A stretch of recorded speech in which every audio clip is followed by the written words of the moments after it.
Bhavnagar bar association અને criminal બાર એસોસિએશનની ચૂંટણીમાં પ્રમુખ સહિતના હોદ્દેદારો ચૂંટાયા. ભાવનગર બાર એસોસિએશન અને ભાવનગર ક્રિમિનલ બાર એસોસિએશનની 2026ના પ્રમુખ સહિતના હોદ્દેદારો અને કારોબારી સભ્યોની ચૂંટણી યોજાઈ હતી.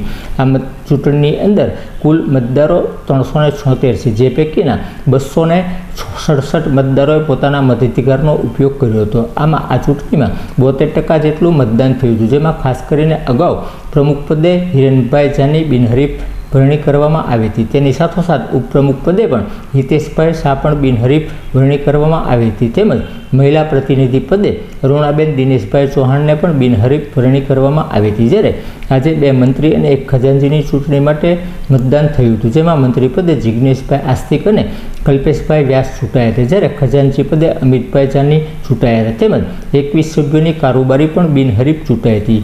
તેમજ જેમાં ભાવનગર બાર એસોસિએશનના ચૂંટણી અધિકારી તરીકે સિનિયર એડવોકેટ ધર્મેન્દ્રસિંહ ચુડાસમા અને તેમની ટીમે સેવા આપી હતી. ભાવનગર ક્રિમિનલ બાર એસોસિએશનના પ્રમુખ સહિતના તમામ હોદ્દેદારોની ચૂંટણીમાં આજે મતદાન થયું હતું, જેમાં પ્રમુખ પદે અનિલસિંહ અજીતસિંહ જાડેજા, ઉપપ્રમુખ પદે ગોહિલ જયદેવસિંહ મંગાભાઈ, મંત્રી પદે કંટારિયા કિશોરભાઈ મંગાભાઈ, મંત્રી પદે દુબ્બેલ નિધિબેન, હરેશકુમાર, ખજાનચી પદે રાણા ચંદ્રસિંહ રૂપસિંહ તેમજ 15 જેટલા કારોબારી સભ્યો ચૂંટાયા હતા. ભાવનગર ક્રિમિનલ બાર એસોસિએશનની ચૂંટણી અધિકારી તરીકે હિતેશભાઈ પરમાર અને અન્ય સિનિયર વકીલોએ સેવા આપી હતી.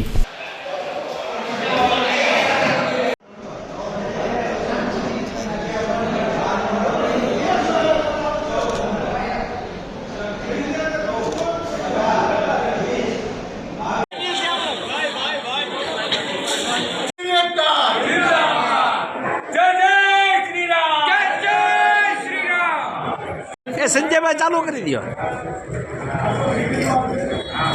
હાલો